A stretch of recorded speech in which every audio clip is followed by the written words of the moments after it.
विरति पर स्वागत। केवल जोग करिले शरीर सुस्थ हेबनी, ताहा सहित एपरि किछि ध्यान रहिछि जहा द्वारा मन दृढ़ हेबा सहित शांत भी रहइबो। चलंतु जानिबा किछि ध्यान विषय रे।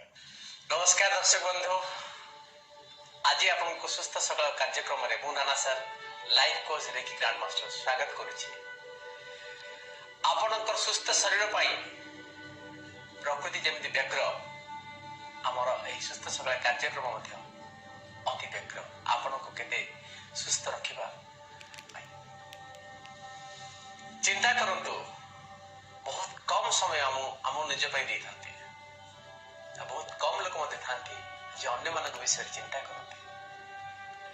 जेते बेले आमे अन्य मानक विषय चिंता करिबा, अन्य मानक ठीक सुस्थता पे कार्यक्रम लागिबा, त धीरे धीरे हमर शरीर मन मते ठीक रहइबो। संसार मध्य नीति नियम शांत आड़क गति करिबो। समस्त सहयोग हाथ बढ़ाइबा। तो आज पुणी आपणकर मन शरीर सुस्थ रखिया पाई आज द्वितीय आसन शिखिबा, ताहाला शशकासन।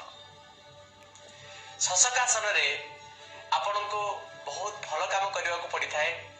जो मानकर अंटा बिंधा थाए, जो मानक आखि रोग थाए, जो मानक मुंड जनित गला जनित रोग थाए, से शशकासन रे करबा द्वारा शारीरिक मानसिक अति उन्नत होता है।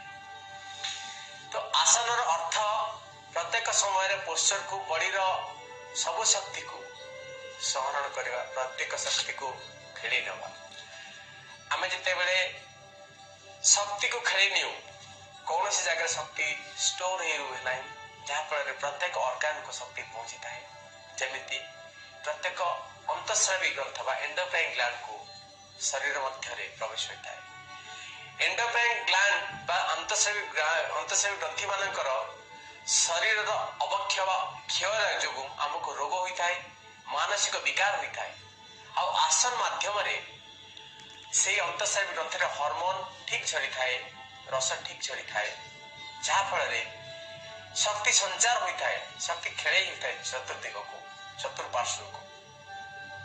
जेते बेले एही आसन माध्यम रे से शक्ति को आमे धीरे धीरे बढ़ेबा आरंभ करिबा, ताहले आमे सब समय रे निज को निजे प्रतिरोध करि परिबा।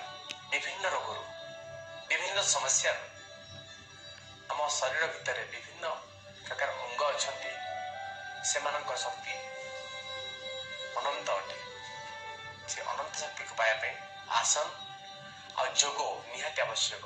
आसन होची जोग गोटे पार्ट। तो चलंतु आज शशकासन शिखिबा, शशकासन मध्य करिबा। सेही शशकासन करिया पई आपण आपणकर जोगाबेट पकाई नियंतु। तापरे आपणको सुखासन रे बस जांतु। आपणको निश्वास प्रश्वास पर ध्यान दियंतु। कौन सी काम करिया पूर्व मन को शांत करवा निहाती आवश्यक, मन को एकाग्र करवा निहाती आवश्यक। मन को एकाग्र करिया पई आम पाखरे प्रकृति एक वरदान अछि, ताहा होछि हमर श्वास। मन को एकाग्र करिया पई आखि को धीरे बंद करंतु, निश्वास और प्रश्वास पर ध्यान दियंतु। जोर जोर नियंतु एवं छाड़ंतु।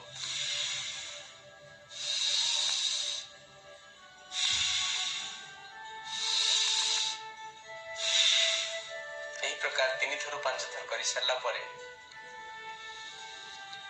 आपण देखिए आपण निश्वास तीव्र गति शांत हो सारी, स्थिर हो सारी। धीरे धीरे आखि करंतु।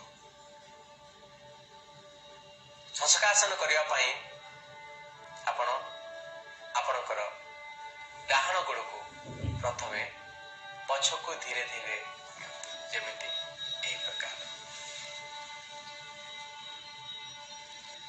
पुणी बां गोड़ को पछ भाग को धीरे धीरे नियंतु। वज्रासन रे बस जांतु बा आपनकर हील ऊपर एही पछ भाग रे आपण बसी जांतु।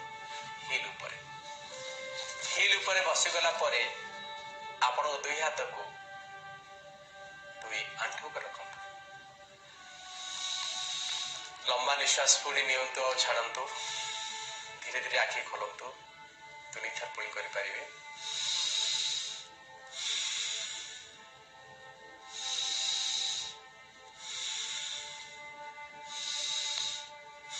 हाथ को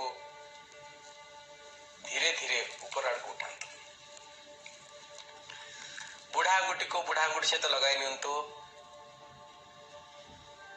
धीरे धीरे चेष्टा करंतु पेट भागरु भांगी आंठु आड़ को आपण मुंड को नेबे और लंबा हुई वज्रासन रही करें जमीती यही प्रकार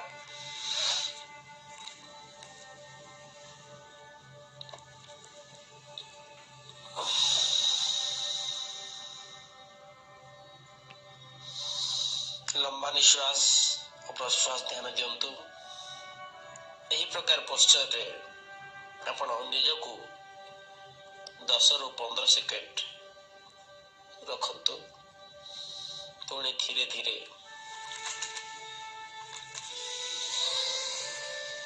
हाथ को उठातु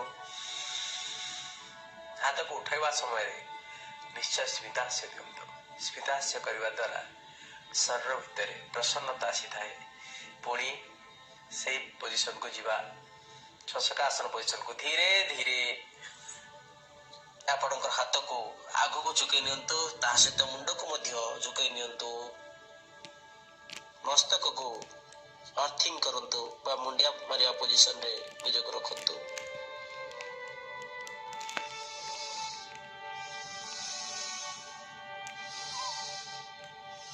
दस ରୁ 15 सेकेंड पुणी धीरे धीरे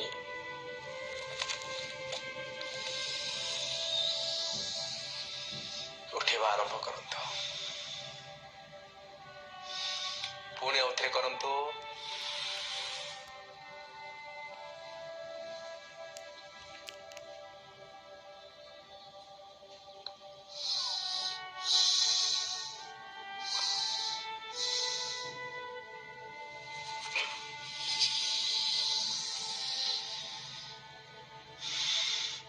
धीरे धीरे हाथ को निजर आंठू पर रखंतु वज्रासन ही किछ समय रहंतु यही आसन करने द्वारा कौन कौन फायदा होता है ताहा मते जानिबा यही फायदा को जानिया पाई आपण निज को निजे यही आसन सरिला परे सुखासन को पुणी चली जाओ सुखासन को जिया पाई आपणकर डाहाण गोड़ को पुणी आग को नहीं आसीबे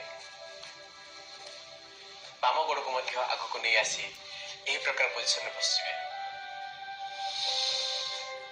थकावट जदि लगुच विश्राम नहीं करंतु आ कौन सी मुहूर्त आप जंत्रणा थाए बैकबोन रे बा स्पाइनल रे यही आसन को आपण परामर्श अनुसार करंतु जदि आपनकर शरीर आपनक पई जंत्रणा सहय करि पारुची ताहले आपनक पई आसन बहुत उपयोगी अटे यही आसन करने द्वारा जो मानकर आंठू जंत्रणा थाए हिल जंत्रणा थाए मुंड जनित कौन समस्या थाए अनिद्रा होता है साइनोसाइटिस थाए ताले यही प्रकार समस्या रो समाधान पाई यह गोटे उत्तम आसन बोली कहुपर तो शरीर को जदि आम प्रथम धीरे धीरे आमर अंग प्रत्यंग शक्ति को बुझी पारिबा ताले मध्य आम रोगर निरोग आड़ गति कर पारिबा रोगर निरोग आड़ गति करिया पई जोग इतिहास रु वर्णित हो